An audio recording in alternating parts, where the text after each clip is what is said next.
So we got robbed.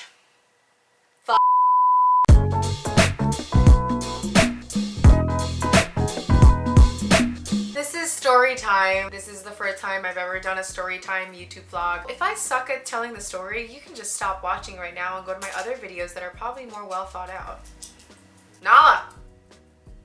Do you hear her pit pattering on the floor? Like pit pat, pit pat, pit pat. Basically, I'm going to talk about how my friends got robbed in LA. Frickin' Silver Lake, LA, California. Really left a sour taste in my mouth. I was in LA for a client trip, so this is how it goes. I've never gotten robbed before, so I didn't know what to expect or really knew anyone close who's gotten mugged or robbed, so I'm excited for this experience. I was excited, kind of. Now I feel like I'm more mature and experienced in life, I guess. Basically, I was in LA to do a photo shoot. I put together like 16 different models, and I was actually also one of the models. And basically, so after we finished the first day's photo shoot, we shot like 6 models that day. We were going to prepare for the next day's photo shoot, which would also involve about 4 to 5 other models, including me. After our long day of the photo shoot, we were so happy it was such a success, and yada yada yada yada yada. So we're like in the middle of, I don't know where we are in LA. It's like a warehousey area, and we shot in a beautiful loft, so pretty and open and whatever. And we didn't really know about food areas in the place. So our photographer, Alexis, decided to,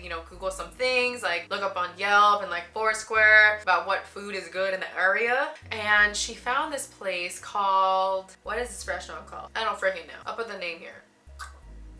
So we go there, it looks really cute and it's lit and it looks like it could be like a nightlife-y place, so it's really, really cute. So we decided to go, and my nose is itchy as hell because I have allergies. Okay. There's not great parking in the area. It's on a main road. I tried to park on the main road, but there was like none. So we had 3 separate cars of 3 different groups of people from the photo shoot because we all attended the photo shoot separately. And a lot of our cars had to carry a lot of equipment, so we couldn't like carpool. We had to drive separately. Our photographer found a spot right in the front of the restaurant. She went in and got seats for us while we were just looking around parking. And I'm terrified of parallel parking, so I was just like really nervous the entire time. And also the areas that I was trying to look for parking were in residential areas, but it was really dark and really quiet. I was like a little nervous. I was driving like my sponsored Mazda car. Thanks for giving me the car to rent in LA, by the way. I drove around myself and found a parking spot, but it was like a 7 to 10 minute walk away from the restaurant, which I guess is kind of far for like LA. And it was really dark, but it was right in front of a house. So like, I was like, maybe it's like safe. So then my other friends, Billy and Caroline, they find a parking spot right on the main road. We were all good to go. We finally met at the restaurant. We ate. I saw everybody else eat hamburgers, and I was pissed because my photo shoot was the next day. So I had to eat salad again. So I was on a salad diet so I could not bloat. God, it was the worst torturous thing ever. I was on 4 hours of sleep, so I was just really tired. But I was happy because I was with my friends. And so we go on, we eat, we bond, we talk about life, we talk about the photo shoot, we talk about the company that we're going to launch together. Eventually at the end, my photographer who parked across the street offered to drive me to my car, so it's like a little bit safer. So I go there, yada yada yada, go to my car, I go in, I put in the navigation, I'm like ready to go. Then all of a sudden, I get a text from Caroline that says, we got robbed, our window is completely smashed in. And I'm like, am I dreaming? Like, is this real? Basically, they sent me a picture. This is all in a group text, so all of us are receiving it. And the window looks like this. It's completely smashed in. It's broken, like 3/4 of the window is just like shattered, and there's glass all over inside the car, outside of the car, and I'm just like, oh my god, this isn't real. Everyone else already had like left the area, the photographer, the other employee, and obviously I go in and save them. Duh. So I go to the car, I drive to where they are, I ask them where the location is, and I park right in front of them. I lock the car, I get out, and I look to see, first of all, the surroundings, because like, when this happens, like it could be in unsafe neighborhoods. So I was just like looking around and looking like at the house it was in front of on the main street, and it was like 2-way traffic main street with like a double yellow line. So it's like, what are the chances of someone actually getting robbed here? It's like not that high because it's in such a well-lit area, high traffic, but we were totally wrong. I looked at the house and immediately I saw something really suspicious. I saw a camera, like a telescopic mother camera that like looks like it's used to stalk people professionally by like private investigators, and it's ledged on the windowsill in the front of the house and it's sticking out. The window is closed just enough on top of it, so the window's open. I'm like, why is there a camera? And I say this out loud probably like 5 to 7 times. It's like, this is so sketchy. Like, why is there a camera outside of the window? Why hasn't the person inside the house have come out yet from all the commotion? How did that person in the house not hear the robbery or the crashing of the glass or the breaking of it and not bother to come out to basically offer us like maybe it was caught on camera or it was caught on footage?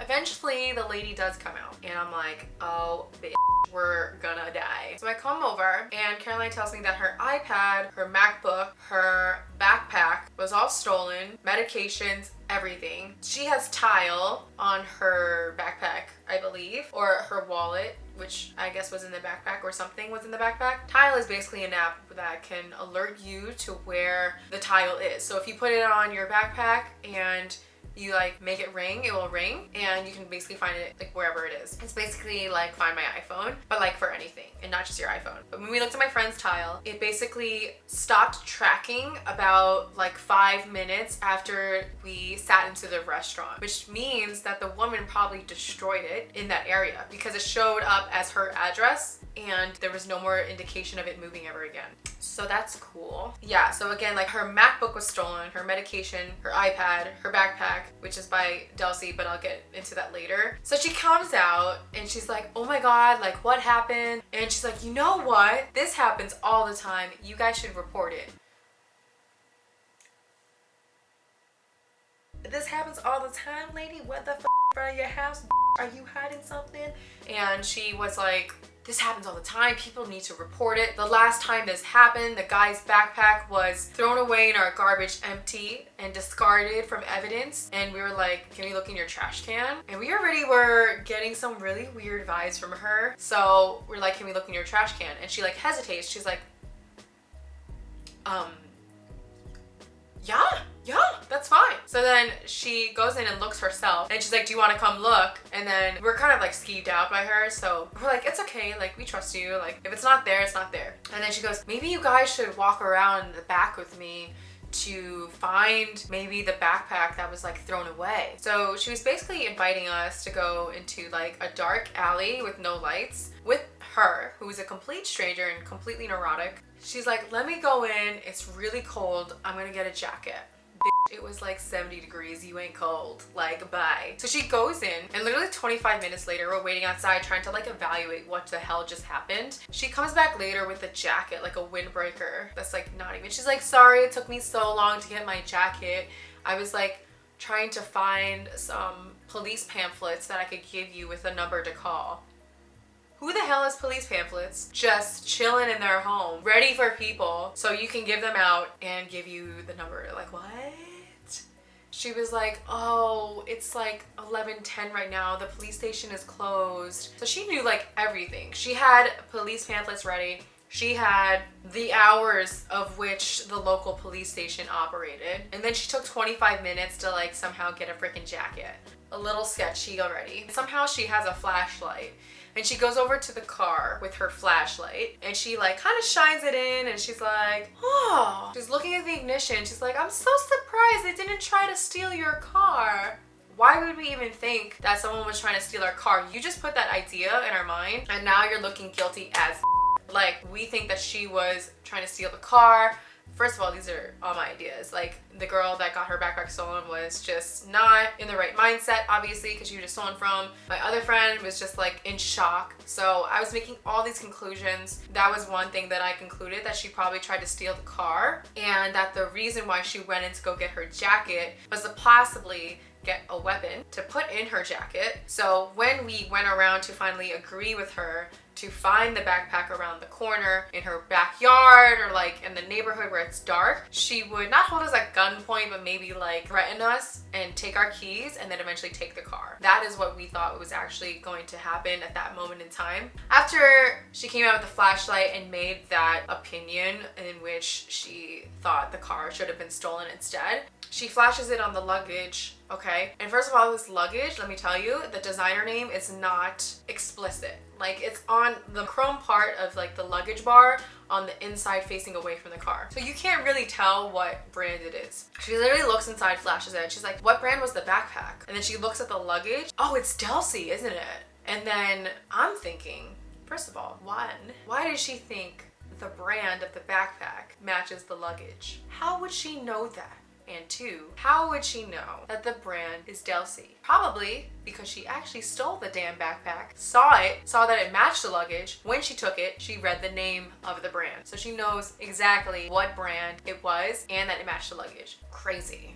That she's just like giving herself away by making herself present in front of us and giving more clues away that she's guilty is ridiculous. Oh, another thing was I kept looking at the camera because it looked so suspicious, and every single time the lady came outside, the camera was stowed away back into the window and the window was shut. So that goes to show that she didn't want to get herself on camera to make herself look suspicious. After that, we tried to call the police. We tried to go to the police station. It was, unfortunately, closed, like she already knew, but we tried it anyway. Then the closest police station after that was all the way in East LA, which is not a good area, and like, mind you, it's already 2-3 in the morning, so not good to go that neighborhood. And East LA, their crime rate is 70% higher than the national average, and it literally is safer than only 8% of the cities in the US. Good thing we didn't go there. And then I looked at exactly like what the camera and where the camera was pointing to, and get this, it was literally pointed directly at the restaurant in which we were eating outside. So how crazy is that? That was nuts. And also, the lady never offered us for footage, so that also made her suspicious. And the fact that she always hid the camera whenever she was outside with us,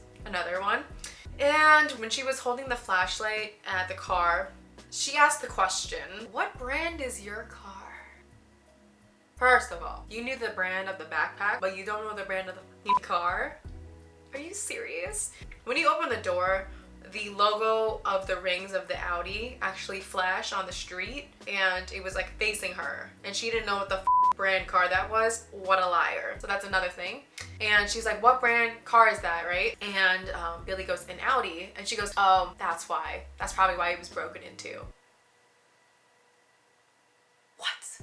And then this restaurant that we went to, she asked us if we had eaten there. And we're like, yes, that's where we ate. And she's like, oh, that's also why your car was broken into. And we're like, what? First of all, a burger there is like $12. She made it seem like it was one of the most expensive restaurants in the world. She said like a lot of people park right in front of her house and go to the restaurant, and then they come out with like broken into cars or some sort of theft, because the thieves that are looking around to rob them are looking for them to go to that restaurant, and they automatically assume that they have money. She literally said this all, which again made her super suspicious. So at this point, we're like, okay, like we're feeling so unsafe right here. Like, this is insane. She went inside again for like another 30 minutes, and we decided maybe we should just get the out of here because it's just like an unsafe place. So yeah, that was basically crazy. I don't know what else to tell about the story other than it's fucked up. And I think the lady, we threw her in for a little bit of curveball because I don't think she expected that I would come and rescue them, that they had friends who had another car who would come to go with her to the police station or to look around for their backpack. Not that I'm saying that they would do that, but like, you never know when you're under distress and you make irrational decisions. So ladies and gentlemen, that's the story. That is the crazy robbery story. I don't know if that was entertaining at all, but I hope that you guys listened to enough of it to understand what it's like to go through a robbery in like freaking Silver Lake, LA, which apparently is deemed to be very safe. So nuts. But you know, it can happen to anyone, no matter which area you're in. Sometimes thieves target nice areas because they know people have money there. And it's not like we have a lot of money. Like, we were eating a $12 like gourmet burger that came with fries and drink. Like, it wasn't even that fancy or expensive. So we called the police. They were like super not helpful at all. And they said that like Billy just had to file a report online, and he couldn't even do it over the phone. So the next morning, he had to file the report online. He basically told a shortened version of the story. It sucked because our photo shoot was actually the next day, so we had to cancel it because everyone was like too traumatized, and it was so late already, and nobody would probably be in a good mood after this robbery. So we decided to reschedule the photo shoot. We had to eat the sunk cost of penthouse rental, in which we rented for the photo shoot, so that sucked. We had to like reschedule on all the models, and no one could make it anymore. So it was just like a show of how much this robbery was not only traumatic, it was just super inconvenient for us, you know? So Billy emailed them and they got back to us, the police, and they said, it like seems all like an automatic response until they say, the incident that you described is interesting and you should contact the Northeast Police Station to make them aware of the situation so they can possibly catch the suspects breaking into the vehicles in that area. So yeah, I guess they thought the case was interesting enough. We talked a little bit about the crazy woman who definitely broke into the car and said how suspicious she seemed and was. So yeah, that's it. So people be crazy. I think she's like a stupid robber because, you know, a smart thief would just like never come outside and would like hide their camera from their window, but she just like persistently came out to try to defer attention away from her and the blame, which actually made her look more suspicious in my opinion. After that, we were kind of just like talking about it for like the next 3 days, and next day we ate some noodles and life moved on, and that's it. So yeah, but I'm happy that I'm home and safe because my little Nala girl probably missed me, right? She's so cute, isn't she? What about you, Einstein? You want to come up? Oh, Einstein's happy. Cause you're so happy, clap along if you feel like mommy is still alive. Yeah, cause I'm happy, clap along because she gives me treats to keep me smiling. Cause I'm happy. You're so cute and you smell so good. Mwah. So with that said, I hope you enjoyed story time. I wish I was a better storyteller, but I'm anticlimactic. But if you liked it, make sure to subscribe, like, and comment. Yeah. So without further ado, until next time, I hope you enjoyed LA Part 2. I got robbed. Kasey Ma the style right. Kasey Ma the style right.